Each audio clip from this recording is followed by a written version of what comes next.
Hi Sagittarius, welcome to your week ahead taroscope with me, Raphael from Reydiant Reality. It's an absolute pleasure to have you. Thank you so much for being here. Thank you so much for joining me. Quick note, my readings are for your sun, moon and ascendant sign. So whether you're a sun, moon or rising sign Sagittarius, this is for you. And I always advise that you watch all three to get a clearer, more complete picture of how they speak to you.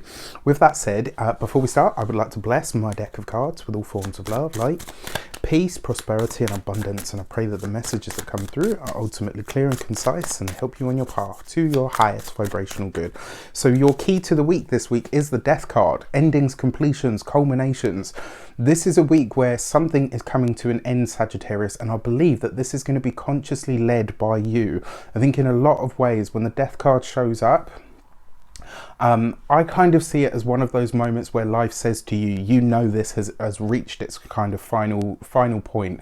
What are you going to do about it? When we make the right decision for ourselves, we avoid the tower, right? So this week, whatever you know has kind of run its course, whatever you know is kind of done, dead in the water, as they say, this is the time to let it go. Now, death doesn't always have to be sort of this awful, horrible, taboo thing. Sometimes it can literally be the closing out of a chapter. I see literal death actually as the bookend to life, right? We're born, we're gonna die at the end of the day, and it's probably very morbid to say that, but you get my point. Like this week I want you to really take a moment to consider what has reached the winter of its life and where is it that you are ready for the spring now. All right, for your actions and options you have, look at this, you've got the she card, the share in this deck, which is actually the Temperance card in your actions and options. This is all about you owning and claiming yourself and your brilliance this week like never before. One of the things that I really love about this as well, the Temperance card is literally the card that follows Death. So Death is the number 13, Temperance is the card number 14. And what this suggests to me is there is an evolution, there is a rebirth happening for you in some way, shape or form, Sagittarius. This is you owning and claiming your power in ways that maybe you haven't up until now. This is in a lot of ways you tapping into your own spiritual abundance. This is you really starting to understand who you are on a spiritual level, and it sees you really presenting yourself in a way that is more authentic to who you truly are. I think in a lot of ways this is maybe you letting go of an old school of thought. It could be you deciding, actually, you know what, I'm changing my profession. This could see you even really starting to understand where you are ready to stop fighting other people's battles. The reason I say that is because the Temperance card can sometimes see us doing sometimes it sees us drawn into things that really have nothing to do with us, and maybe, just maybe, this is you letting that go. Like, why are you following a certain path? Is it for you or is it for somebody else? This week, pay attention to that, consider that, ask yourself, actually, why am I taking this path? And then finally, because it is the Temperance card, this shows you in a light or in a position of power. And the reason being is because this is your card. It's your energy exuding itself. Your actions and options is all about what you do. There is a strong sense of you presenting yourself this week, unabashed, unapologetic, unafraid, unashamed, unfettered in some way, shape or form. This is just pure, unadulterated Sagittarius. Love it. For your communications and conversations this week, you have the Nine of Swords. Don't be worried. Don't be concerned about what, Sagittarians really are. Love you guys. You tend to be, it's funny as well, right? Because Scorpio tends to be like, well, I'm just going to say it how it is. And then Sagittarius comes along and they just say it how it is, but it seems to be a bit more jovial. I don't know how or why that works. I suppose it's the intensity, but your Nine of Swords this week, it does suggest that you are trying to temper what you say. Now you're presenting yourself unabashed, unashamedly, right? But it's kind of like it's almost like you're using a lot of tact this week. Maybe this is because this is a conversation that needs to happen. It does feel like this is a platonic conversation that's going to happen. So this is maybe with a friend, possibly with a colleague or a co-worker. It's like something this week, it needs to be said, but it's like, I don't want to hurt this person's feelings, but I know I need to tell them. So it's kind of like whatever you say this week, you are trying to find a diplomatic solution to saying it. it just kind of feels like you're not worried about it. Worried is probably the wrong word. You know, but it is the Nine of Swords after all. So it's kind of like maybe the conversation is kind of giving you that, oh, I know this is not going to be good. Possibly because you know it's going to bring the end of something. It's going to bring the end of an era, the end of a friendship, the end of a bond or a pact of some kind.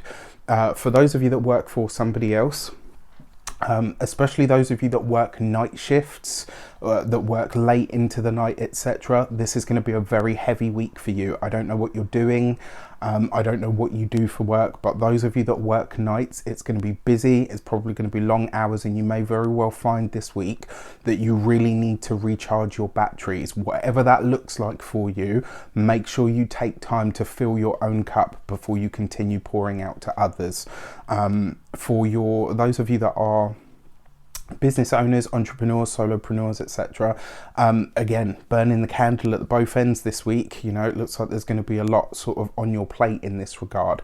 And I kind of feel like as well, for those of you that work for someone else and for those of you that work for yourselves, maybe the conversation that you're having is with a colleague, or, you know, maybe a colleague that is a friend that, you know, as much as you love them, they don't really pull their weight. And this week you might have to have that conversation. And I think possibly this could be the start of, like, you know, like sometimes somebody doesn't want to hear it, and it's like, you know, I love you, dude, but you're really freaking lazy, or, you know, like you have a tendency to slack, or you have a tendency to see everybody else bust in a gut, and it's like you don't pull your weight. This week you might have to prod and poke somebody into that, and it could be uncomfortable, especially because you seem to hold this person in high regard. Certainly that's the only reason that I can see that it would be the Nine of Swords. For those of you that are retired or no longer working, I mean, this week really I would dedicate your time and energy to your spiritual practice, whatever it is. If you don't have one, maybe this is a time to really start getting acquainted with the spiritual realm. For your money and materials, well, look, you've got the Five of Cups, okay? Not a great card. I mean, the Death card is in close proximity as well, so we need to consider that. These two in particular are quite challenging conversations.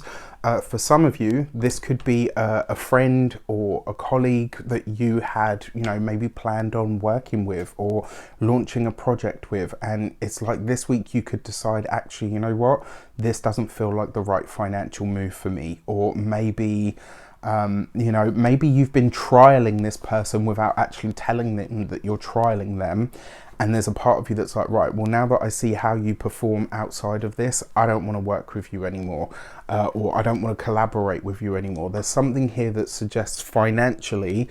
And the weird thing is, I don't feel like this week you're going to suffer a financial loss. I feel like you're going to make a decision that will hold you back from a financial loss, but it will feel like a loss, if that makes sense. For your physical health and vitality, this is usually your scorpionic areas, so you know, all of your all of your goods. All jokes aside, I don't see that there's any problems here. With the Temperance card above, though, that can usually represent doctors, people in the medical profession, anybody that works in like a healing sort of sector. If that is the case, this would be sorry, I heard something. This would be a really good week for you to maybe just get a health checkup more than anything else, especially if you're going to be working so hard. And then for your home and environment, okay, this week I would, for those of you that have pets, that keep animals, especially those of you that keep some of them outside, check your fences. In my mind, I have the image of, you know, like when you've got, like when you keep chickens and stuff, you have to watch out for foxes. Just be aware of that. The home itself is secure. I don't see any problems there. But for those of you that have pets, just look after your fur babies this week. All right. For your love and relations, you've got the Ace of Wands. Ace, you know, for those of you that are partnered, married, relationship, your relationship is your sanctuary, right? It should be. And this week there is fun, there's laughter. Your partnership and your relationship is what's going to bring you out of maybe some of the heavier energies that you're dealing with this week. This week, I will say this to you as well. Let your partner make you laugh. Let your partner spoil you. Connect to them, you know, like even if it's just like a touch on the face or a hold of a hand or whatever. It does look like it will be a relatively busy week for you guys, so maybe there won't be a lot of time for it, but there will definitely be a quality of connection this week, which is great. For those of you that are single, I mean, it's not really necessarily a week for love, but it does see you getting really proactive about improving your love life or making more time for it. This week is going to kind of see you saying, right, okay, love life, you seem to be a bit floundery or, you know, dead in the water, as we say, but we can fix that, right? And this week it's like you're taking the action that you need to start again, basically, in that relationship sector. With that said, I wish you an abundance of all of that good stuff. Have a fantastic week. Let me know in the comments how it shapes up. Take care, and I'll see you soon.